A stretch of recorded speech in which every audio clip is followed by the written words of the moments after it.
মালয়েশিয়ার কলিং ভিসাটা বন্ধ হয়ে যাওয়ার পর এরকম ঘটনা অনেকের সাথেই ঘটছে। কিছু আছে হুজুগে বাঙালি, যে কোনো উপায়ে মালয়েশিয়াতে আমার যাইতেই হবে, মালয়েশিয়া আমার স্বপ্নের দেশ।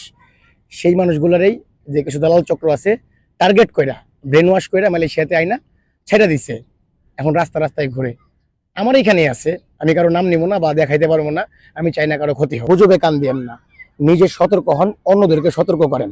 প্রবাসে আসা যেমন কষ্টসাধ্য একটা ব্যাপার, এজেন্টের পিছনে দৌড়াদৌড়ি করতে হয়, টাকা পয়সার একটা ব্যাপার আছে।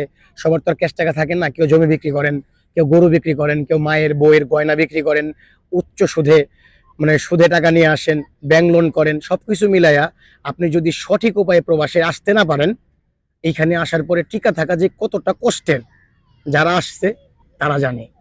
অনেকেই সে কান্না করে, রাস্তা রাস্তায় ঘুরে একটা কাজের জন্য মানুষের হাতে পায়ে ধরে। যারা মালয়েশিয়াতে আসতে চান, আপনারা আমারে কেউ ভুল বুঝেন না। আমি কিন্তু কাউকে আসতে নিষেধ করতেছি না, তবে আপনারা সঠিক উপায়ে আসেন। অবৈধ পথে মালয়েশিয়াতে এসে ভালো কিছু করতে পারবেন না, সেই সুযোগ আর নাই। কর্মসংস্থান খুবই কম। লিগেল ওয়েতে যারা আসছে তাদেরকেই বেশিরভাগ কোম্পানি ফ্যাক্টরিতে ওভারটাইম বন্ধ করে দিচ্ছে, ওভারটাইম দিচ্ছে না। যারা অবৈধভাবে আসবেন তাদের মূল্যায়ন ভাই তাহলে কোন জায়গায় যাইতে পারে। আমি নিজেও একজন প্রবাসী, মালয়েশিয়াতে প্রবাসী বাংলাদেশ হিসেবে কর্মরত আছি। আমার জায়গা থেকে আমি সত্য বিষয়গুলো তুলে ধরার চেষ্টা করি, ভবিষ্যতে করবো ইনশাল্লাহ। বাকিটা আপনাদের ইচ্ছা, টাকা আপনার, সিদ্ধান্ত আপনার।